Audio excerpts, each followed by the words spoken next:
Sir. नमस्कार sir. Sir क्या नाम है आपका? कौशल कुमार सर। कौशल जी, आप कहाँ से हैं? Sir Badaun UP. कौशल जी, संत रामपाल जी महाराज से नाम दीक्षा आपने कब ली? 7 अगस्त 2014 को। कौशल जी, क्या काम करते हैं आप? सर मेरा इसमें मेडिकल है और मैं सेल्फ प्रैक्टिस करता हूँ। सर, संत रामपाल जी महाराज से नाम दीक्षा लेने से पहले क्या आप कोई भक्ति साधना भी करते थे? हाँ सर, हम यही देवी देवताओं ब्रह्मा विष्णु महेश की भक्ति करते थे, जो हमारे खानदान में चली आ रही थी वही कर रहे थे। तो उसके अलावा भी कभी साकार बेसहरी में सत्संग में अटेंड हमने कई बार किया और निरंकारी पंथ भी गए थे। उसके बाद मतलब भक्ति करते गए, लेकिन वो जो पारंपरिक भक्ति थी वो हम करते थे आराम से, लेकिन हमें मन में शांति नहीं मिलती थी। हमें सोचा कि परमात्मा कोई और है, क्या है। कोई समस्या आती थी, कहते थे कि हे मालिक दया करियो। तो जो जिन देवताओं को हम पूज रहे हैं उनसे हट के हमारा मन चाहता था कि मालिक हमें दया करियो, लेकिन समझ नहीं पाते थे कि परमात्मा कौन है, कहाँ है, कैसे मिलेगा। फिर एक बार जिज्ञासा गए, कुछ तक मिली तो परमात्मा ने फिर हमें शरण में लिया हमारे लिए। सर, क्या कारण बना कि आप संत रामपाल जी महाराज की शरण में आए? सर इसकी बहुत एक लंबी कहानी है। सर जब मैं झांसी में एम्भार में कर रहा था तो मैं नीचे वाले पोर्शन में रहता था। मुझे एक पुस्तक मिली थी ज्ञान गंगा। ऊपर गया था, अपने जूनियर कमरे में गया था मैं एक बार, तो वहाँ मुझे पुस्तक ही मिली ज्ञान गंगा। और मेरी सर शुरू से ये आदत थी कि कोई धार्मिक पुस्तक पढ़ने की मेरी आदत थी कि देखो इसमें क्या क्या ज्ञान है क्या नहीं है। तो मैंने किताब पलट के देखी तो उसमें एक पेड़ नज़र आया उल्टा लटका हुआ। तो उसमें मैंने देखा ऊपर जड़ पे कबीर साहब को दिखाया गया था और ये कहा गया था कि ये तो पूर्ण परमात्मा बताया गया था। तो मेरा दिमाग हिल गया, मैंने कि ये क्या है, नई चीज़ है। तो मैं उसमें ध्यान नहीं दिया, बुक ले आया मैं, और बुक ले जाके मैंने हमारे पिताजी को दे दी। तो उसके बाद 2 महीने बाद में जब मैं घर पे आया तो पापा ने कहा मेरे कि बेटा परमात्मा कबीर है। मुझे परमात्मा कबीर है तो इसमें सब प्रमाण दे रखे हुए हैं किताब में। तो मैंने किताब देखी ज्ञान गंगा। तो भाई हमने कही भाई चलो अब नाम दान लेंगे। तो 2014 में जाके हमारे पिताजी हम तो उन्होंने नाम दीक्षा ली संत रामपाल जी महाराज से। कौशल जी, संत रामपाल जी महाराज से नाम दीक्षा लेने के बाद क्या आपको कुछ लाभ भी प्राप्त हुए? बहुत से लाभ हुए। एक मेन लाभ ये हुआ, उसी महीने की बात है जिस महीने हम नाम दान लेके आए थे। उस समय मेरी स्टूडेंट लाइफ थी, मैं झांसी पढ़ता था। तो 2 बजे से लेके 3 बजे तक के बीच में लंच होता था 1 घंटे का। तो हम डिपार्टमेंट से अपने रूम पे हॉस्टल में आए थे। बुंदेलखंड यूनिवर्सिटी झांसी से एम्फार में किया था सर मैंने। तो वहीं पर मैं आकर लेट गया था।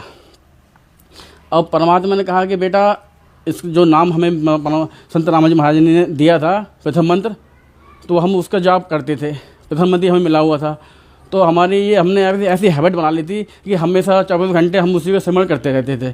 तो हमारे सिमरण करते करते करते करते हमारी आंख बंद हो गई। तो हमारा एक क्या हुआ कि हमें ऐसा लगा कि मेरी आत्मा निकल के बगल वाले कमरे में चली गई हो। और बगल वाले कमरे में 2-3 बच्चे थे हमारे जूनियर, वो ताश खेल रहे थे।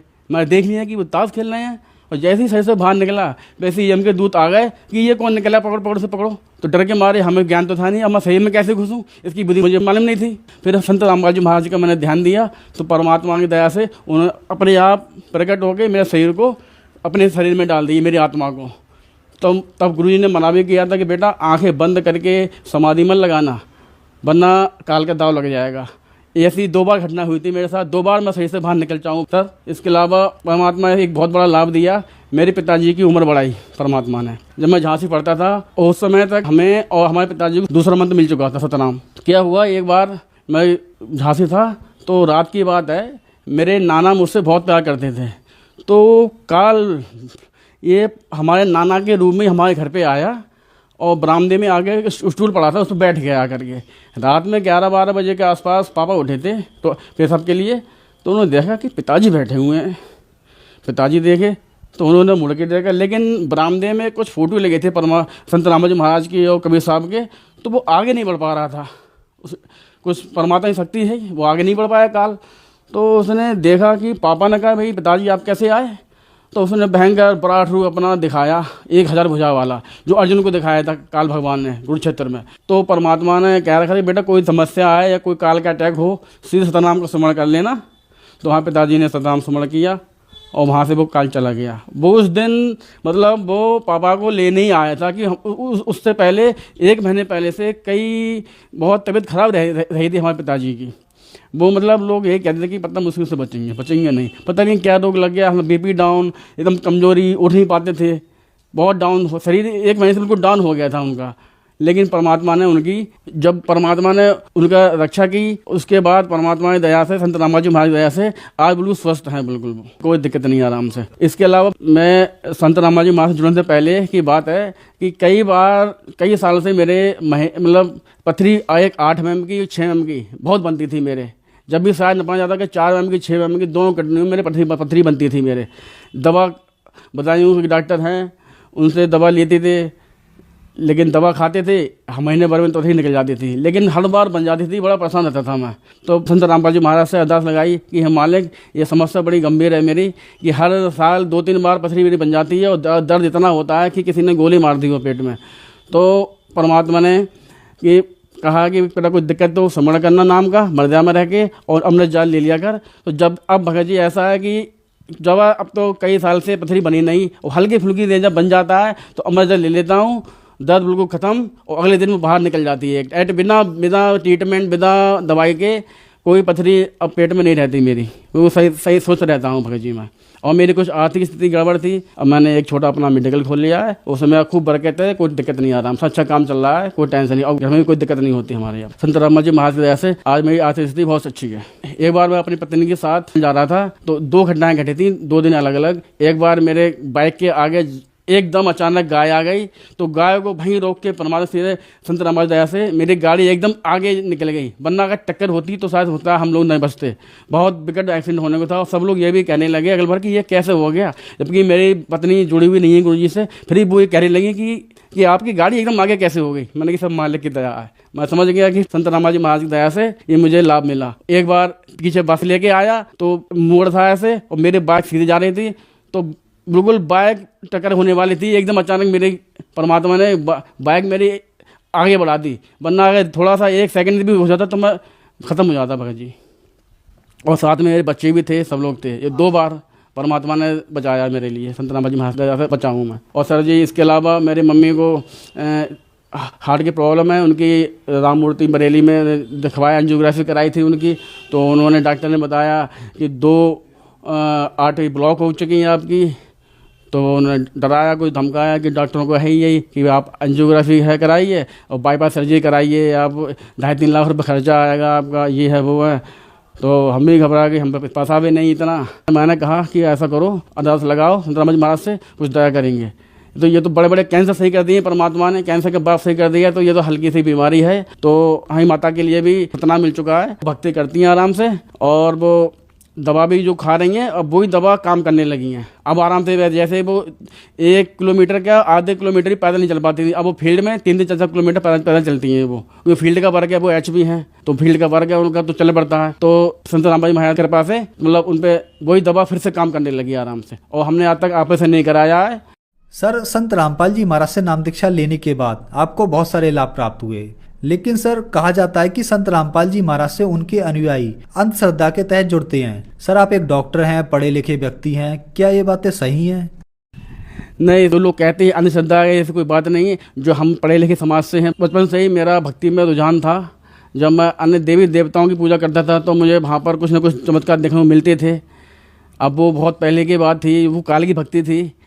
क्योंकि एक बार मैं आपको बताऊं कि एक बार मैं गायत्री देवी का कोई फ़ोटो लगा के ना, क्योंकि स्टूडेंट थे और स्टूडेंट गायत्री की पूजा बहुत करता था। जैसे हमें पूर्ण परमात्मा की तलाश थी, हमें अब तक यही नहीं पता था कि पूर्ण परमात्मा कौन है, कि ब्रह्मा जी हैं, कि विष्णु हैं, कि शिव हैं, कि पार्वती हैं, कि शंकर जी हैं, कि हनुमान जी हैं, कि राम हैं, कि शन है। मतलब हमारे जो धर्म गुरु थे हिंदुओं धर्म के, उन्होंने हमें ऐसा भटका रखा था कि पता नहीं हम जो क्या करें क्या ना करें। लेकिन परमात्मा आत्मा का साथी है, उन्होंने बताया, उन्होंने मार्ग दिखाया। वो पुस्तक दिलाई परमात्मा ज्ञान गंगा, वो पढ़ी हमने, उसमें सब देखा हमने, डिटेल देखी कि ब्रह्मा विष्णु में अजर अमर नहीं है, इनकी मृत्यु होती है, इनके माता पिता भी हैं, इनका पूरी फैमिली वो देखा परिचय, तो पता लगा कि परमात्मा एक है। उससे पहले हम नाटक पिक्चरों में देखते थे कि सबका मालिक एक है, साईं बाबा बोलते थे नाटकों में ऐसे भी कि सबका मालिक है, वो एक कौन है आखिर, कोई बता ही नहीं पाया कोई आज तक। तो फिर हमें वो बुक मिली परमात्मा की दया से, तो वो हमें फिर पता लगा, फिर सत्य हमने खुद जानी, खुद पढ़े लिखे, खुद गीता वेद पुराण खुद देखे। संत रामाजी महाराज ने जो खुद दिखाए कि बेटा देख इसमें ये लिखा है, इसमें ये लिखा है, जो खुद पढ़ा देखा तो बिल्कुल यकीन हो गया कि हाँ, कबीर इज कंप्लीट गॉड, पूरा परमात्मा कबीर है और कुछ नहीं। सर, जो दर्शक आज आपको टीवी पर देख रहे हैं, आप उनके लिए क्या संदेश देना चाहेंगे? संदेश क्या सर, मैं प्रार्थना कर सकता हूँ कि ये संदेश देने वाला परमात्मा है। दास थोड़ा ये कहना चाहेगा कि भाई पढ़ा लिखा समाज है, ठीक है, मानव जन्म दुर्लभ है, मिले न बारंबार, और तरबत से पत्ता टूट पड़े बहु न जुड़ेदार। इसलिए परमात्मा ने कहा है कि बेटा मनुष्य जन्म मिला है, परमात्मा पाने के लिए मिला है। एक बार अगर ये शरीर छूट गया तो पता नहीं क्या होगा। इसलिए अपने मनुष्य जन्म को सफल बनाने के लिए ज्ञान गंगा पुस्तक मंगाएं, पढ़ें और परमात्मा के ज्ञान को समझें और सतभक्ति ग्रहण करें और अपना पूर्ण मोक्ष करवाएं। सर, संत रामपाल जी महाराज से नाम दीक्षा कैसे प्राप्त की जा सकती है? संत रामपाल जी महाराज से नाम दीक्षा लेने के लिए टीवी पे सत्संग आता है संत रामपाल जी महाराज का। उस पर आप नीचे एक लाइन चलती है, उसमें नंबर दिए हुए हैं। उस नंबर पे आप जब कांटेक्ट करोगे तो आपको आपके ज़िले में जहाँ नामदान केंद्र खुला हुआ है वहाँ की जानकारी मिल जाएगी। वहाँ नामदान केंद्र पे जाके जो जिला कोऑर्डिनेटर है उससे बात करके कि आप संत रामपाल जी महाराज से नाम दीक्षा ग्रहण कर सकते हो। धन्यवाद सर। धन्यवाद। दर्शकों, अभी आपने सुने संत रामपाल जी महाराज से दीक्षा प्राप्त करके सुखी हुए भक्त के अनुभव। अब देखिए जगत गुरु तत्वदर्शी संत रामपाल जी महाराज के मंगल प्रवचन। श्रीमद् भगवत गीता को भी हम एक बहुत पवित्र सदग्रंथ मानते हैं। अब उन सदग्रंथों में क्या क्या मैटर है, क्या विवरण है, ये आज तक हमें नहीं पता था। हम ये अवश्य मानते थे कि वेदों में जो लिखा है वो बहुत अच्छा है, वो सत्य है। और वेदों में कौन सी मेडिसिन की वो तो है नहीं, वो बुक, वो तो भगवान ने के विषय में जानकारी है सारी। वो परमात्मा कौन है, वो परमात्मा कैसा है, वो परमात्मा करता क्या है, वो लीला करता क्या है, किस स्वरूप में रहता है, ये सारा ज्ञान वेदों में लिखा था। लेकिन वेद संस्कृत में थी और संस्कृत भाषा का जानने का अधिकार केवल एक वर्ग को था, एक वर्ग को था, ब्राह्मण को। अब इन ब्राह्मणों ने जैसा भी ऋषियों ने पढ़ा इन अपने वेदों को, ये नहीं समझ सके वेदों के गूढ़ रहस्यों को, क्योंकि इनके पास तत्व ज्ञान नहीं था। अब देखो, इन्होंने वेदों को पढ़ा और श्रीमद् भगवत गीता को पढ़ा। श्रीमद् भगवत गीता अध्याय नंबर 4 के श्लोक नंबर 34 में कहा कि उस तत्व ज्ञान को, कौन से तत्व ज्ञान को? श्रीमद् भगवत गीता अध्याय नंबर 4 के श्लोक नंबर 32 में कहा कि वो तत्व ज्ञान जो परमात्मा ने अपने मुख कमल से आकर बोला है वो तत्व ज्ञान है। और उसमें यज्ञों की अर्थात धार्मिक अनुष्ठानों की जानकारी बहुत विस्तार के साथ है। और उसके जानने के बाद फिर तू सर्व प्रकार से कर्मों से मुक्त हो जाएगा, वो है तत्व ज्ञान।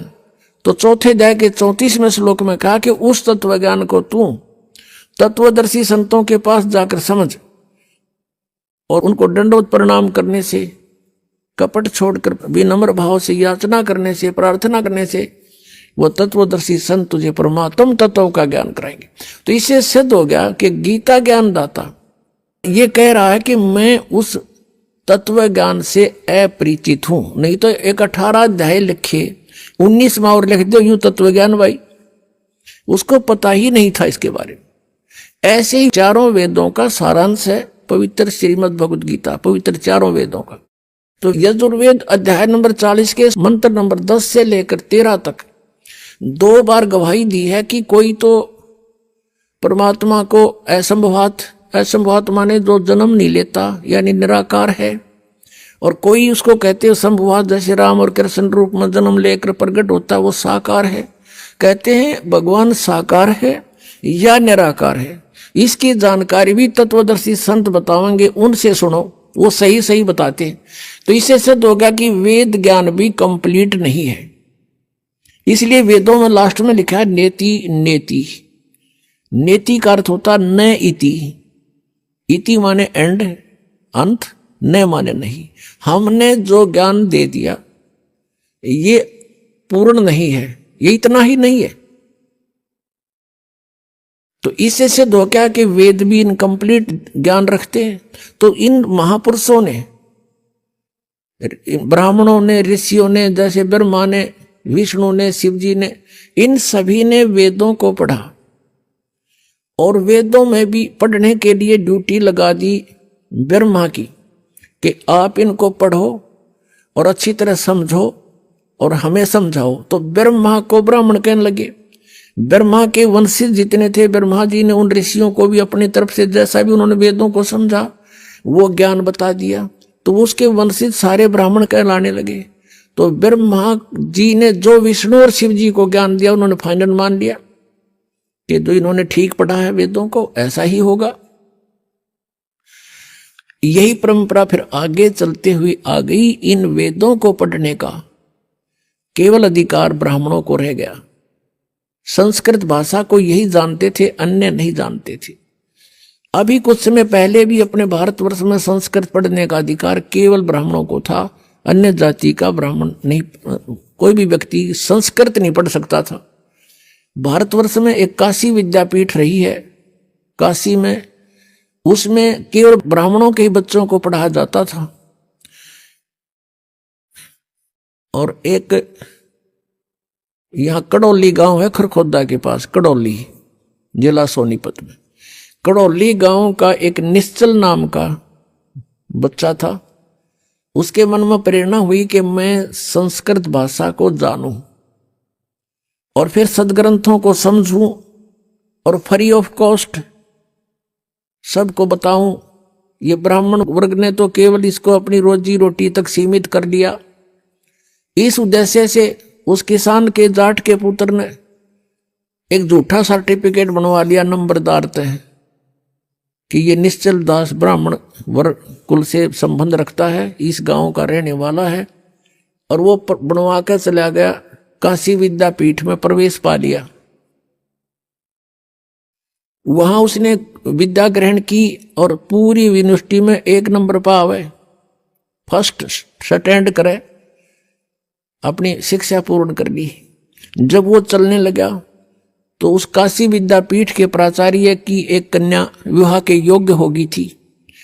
अब वो लोग जैसे आजकल विद्या केवल रोजी रोटी के लिए ही उद्देश्य बनाकर ग्रहण की जाती है। जैसे कोई डॉक्टर की लाइन में जाता है रोटी रोजी के लिए, इंजीनियर लाइन में जाता है रोजी रोटी के लिए, अध्यापक लाइन की कोई कोर्स करता है रोजी रोटी के लिए।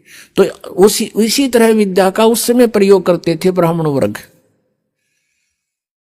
कि ये अच्छा विद्वान बच्चा है और खूब धन कमाओगा, बढ़िया बोलना आता है, संस्कृत बहुत अच्छी बोलता है, और घने लोगों ने मूर्ख बना के खूब धन कमाओगा, तेरी बेटी सुखी रहेगी। वो निश्चल नाम था उस बच्चे का। उसने कहा कि प्रिंसिपल जी अब मुझे आशीर्वाद दो, आपका बच्चा अपने क्षेत्र में सफल हो। तो उसने कहा बेटा क्या तू मुझे गुरु दीक्षिणा नहीं देगा? उसने प्रिंसिपल ने कहा, मुख्य प्राचार्य ने। निश्चल ने कहा जी गुरुदेव हम आपको क्या दे सकते हैं और जो आपकी आज्ञा हो बोलो। कहने लगा भाई वचनबद्ध हो जा, कदे फिर जा। वचनबद्ध हो गया जी कि मैं अपनी कन्या का विवाह तेरे साथ करना चाहता हूं, मना मत करना। अब यहां फंस गया धर्म संकट में कि कल न पता लगेगा घर के कूटेंगे और सारा समाज विरोध करेगा, ये ब्राह्मण वर्ग विरोधी हो जाएंगे। तो उसने साची बतानी पड़गी कि प्रिंसिपल जी मेरी बात सुनो।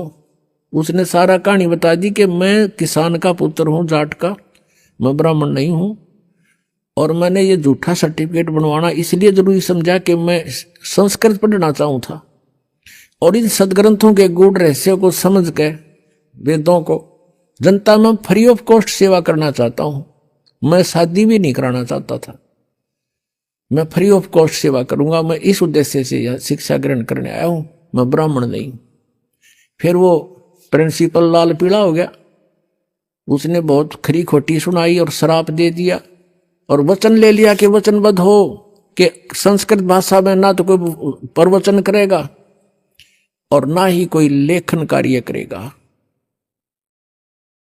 उसने कहा ठीक है गुरु जी जैसे आप कहोगे। अब उसके बाद निश्चल दास जी ने दादू पंथ में जाकर के दीक्षा ग्रहण कर ली। आदरणीय दादू साहब जी को परमेश्वर कबीर देव जी आकर मिले थे, पूर्ण परमात्मा, 7 वर्ष के दादू जी थे तो परमात्मा को मिले थे, उनसे भगवान के बारे में चर्चा की, बड़े इंटरेस्ट दिखाया। वो पुण्यात्मा थी, पिछले संस्कार से। तो दादू साहब जी एकदम प्रभावित हो गए और चरण पकड़ लिए, प्रभु आपकी बातों में बड़ा आनंद आ रहा है, मुझे भगवान दिखाओ। सतलोक में लेकर गए, उनकी आत्मा को बेहोश हो गया, चेत हो गया, उनका शरीर नहीं रहा, आत्मा नहीं थी।